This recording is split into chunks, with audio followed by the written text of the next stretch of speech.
Oi, Ercix, tudo bem? Olha só, preparei esse vídeo para todos vocês, mas especialmente para aqueles alunos que não tiveram possibilidade, tiveram dificuldades, enfim, por algum motivo não entregaram a atividade de revisão em língua portuguesa. Então, para todos vocês que entregaram, eu fiz a correção e encaminhei por escrito aqui no Google Class. Mas para vocês também vai ser possível ficar com esse material, vocês podem assistir quando quiserem, para eliminar possíveis dúvidas que tenham ficado e também para acompanhar a matéria que foi dada desde o início de fevereiro. Então, muito importante que tenha aqui toda essa revisão e todos os esclarecimentos. Tá bom, pessoal? Bom, vamos lá, começando pela primeira questão que fala sobre a travessia, um assunto amplamente debatido nas nossas aulas, né? E que vocês tiveram possibilidade de rever aqui nessa folhinha. Vamos lá, primeira questão fala das suas expectativas em relação ao sexto ano. Elas estão se concretizando? Quais têm sido os seus desafios e as suas conquistas? Essa foi uma resposta pessoal de cada um, né? Eu percebi que muitos de vocês apresentam dificuldades quanto à organização do tempo, organização dos materiais. Então, primeiro ponto positivo, quando nós reconhecemos um problema, é o primeiro passo para a gente solucionar esse problema. Então, é muito legal que vocês percebam o que está dando errado para colocar na prática as estratégias que vão fazer vocês vencerem esses desafios. Organização de tempo é tudo. Saber dividir o tempo em períodos, que horas eu vou fazer a lição de matemática, que horas eu vou fazer a lição de português, que horas eu vou brincar, né? Que horas eu vou praticar esportes. Tudo isso faz com que a gente se organize, consiga cumprir todas as tarefas e também se divertir, porque se divertir também faz parte, né, do nosso dia a dia. Então, essa foi uma observação que eu verifiquei com uma boa parte de vocês e que vocês estão criando estratégias para poder superar e estão conseguindo, tá? Letra B, quais são essas estratégias, né, que vocês estão adaptando? Então, cada um colocou a sua estratégia. Ah, eu procuro levantar mais cedo, eu procuro prestar mais atenção na aula. Uma dica importante, bater papo, pessoal, só na hora certa. A classe barulhenta atrapalha muito que vocês consigam atingir as estratégias de vocês para percorrer essa travessia. Beleza? E a letra C, para ilustrarmos essa travessia, assistimos aos vídeos Sweet Cocoon e A Maior Flor do Mundo e também ouvimos a canção Metamorfose Ambulante. Escolha um dos vídeos ou a canção e relacione-o com sua própria travessia. Bom, o que aconteceu nessa questão? E eu quero explicar para vocês. Sempre que eu pedir para relacionar um assunto ao outro, é preciso descrever os dois assuntos, tá certo? Então, muita gente colocou assim, eu escolhi o vídeo Sweet Cocoon, porque eu acho importante contar com a colaboração e a ajuda dos amigos para alcançar um ideal comum. Ok, mas eu preciso saber, eu preciso que vocês me expliquem o que dizia o vídeo, para vocês poderem fazer a comparação, tá certo? Então, quando um professor pede para relacionar um assunto a outro, é preciso comentar o que é o primeiro assunto e comentar o que é o segundo assunto e dizer o que eles têm a ver um com o outro para poder chegar à resposta que a professora pediu, tá bom? Isso não serve só para a língua portuguesa, serve para história, para geografia ou qualquer outra matéria que vai pedir para vocês relacionarem um assunto ao outro, ok? Então vamos lá, questão número 2. Aqui nós partimos para o assunto que leva ao clube da leitura, né? Então nós falamos de grandes autores, dos clássicos. Eu gostei muito das respostas de vocês, mas é preciso esclarecer algumas situações. Por exemplo, o que faz com que possamos chamar alguns escritores de grandes autores? Cite pelo menos 2 exemplos. Gente, os grandes autores são assim chamados porque eles escrevem ou escreveram os clássicos, as chamadas obras clássicas, aquelas que não perdem o seu valor, mesmo depois de muitas gerações. Então, por isso que eles são chamados grandes autores. Um bom exemplo, Machado de Assis.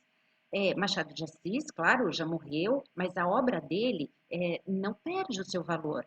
Quer dizer, se a gente for numa livraria, a gente vai ver, por exemplo, que a obra que ele escreveu, Dom Casmurro, não é a campeã de vendas, porém, ela vai estar sempre presente em todas as livrarias, porque é um clássico. Ela trata de temas, o tema central do Dom Casmurro vai ser sempre atual, independentemente da sua data de publicação. E é por isso que o Machado de Assis é chamado, é considerado um grande autor.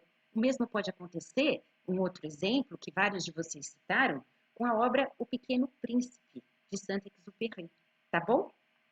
A letra B fala o que são e por que devemos ler as obras clássicas e citar pelo menos um exemplo. Exatamente por isso que eu acabei de comentar. Os clássicos são aquelas obras que trazem temas, a gente pode considerar esses temas atemporais e também universais, né? Ou seja, atemporais, porque não importa a data de publicação dessas obras, elas vão ser sempre atuais. Pega como exemplo Romeu e Julieta, do Shakespeare. Há quanto tempo, há quantos séculos foi escrita essa obra? E ela permanece atual, ela traz uma temática de amor, de briga entre famílias, que pode acontecer ainda hoje, é uma questão atual, escrita de uma forma poética, né? Então, que mostra essa grande importância do autor. E o tema universal, ele está ligado ao pensamento, ao sentimento humano, em sua forma geral, tá certo? Não é simplesmente contextualizando para um local determinado, no Brasil ou em determinada parte do mundo. Ele fala de pensamento e de sentimento humanos, ok? Por isso que são importantes de serem lidos.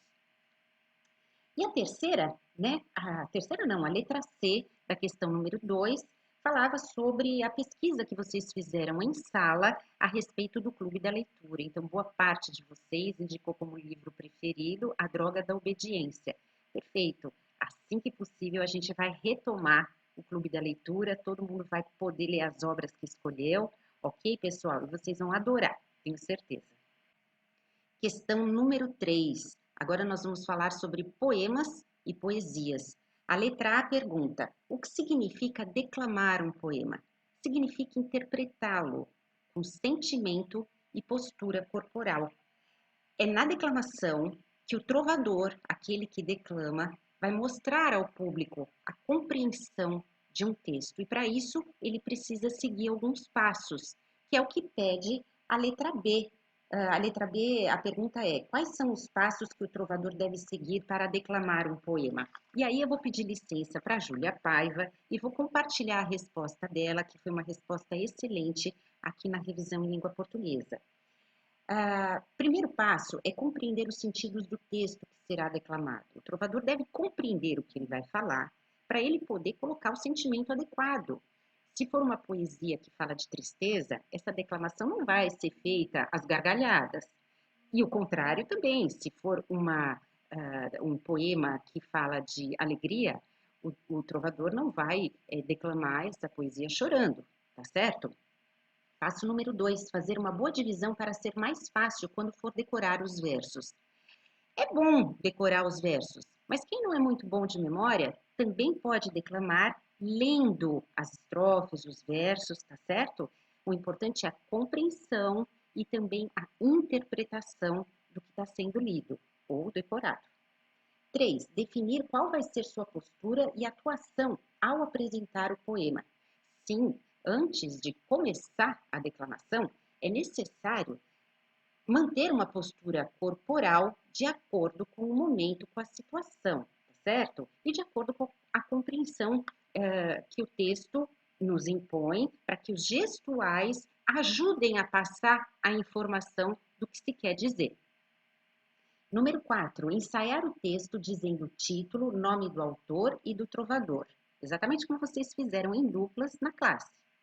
Número 5, pensar em como manter o contato visual com o público. Importante manter o contato visual com o público. Mesmo quem está lendo, de vez em quando pode dar aquela olhadinha, olha para um lado, olha para o outro, mas mostrando que existe alguém para quem se fala. Assim como todo o gênero textual, lembra que nós falamos na aula de redação? Tudo que a gente escreve é para alguém.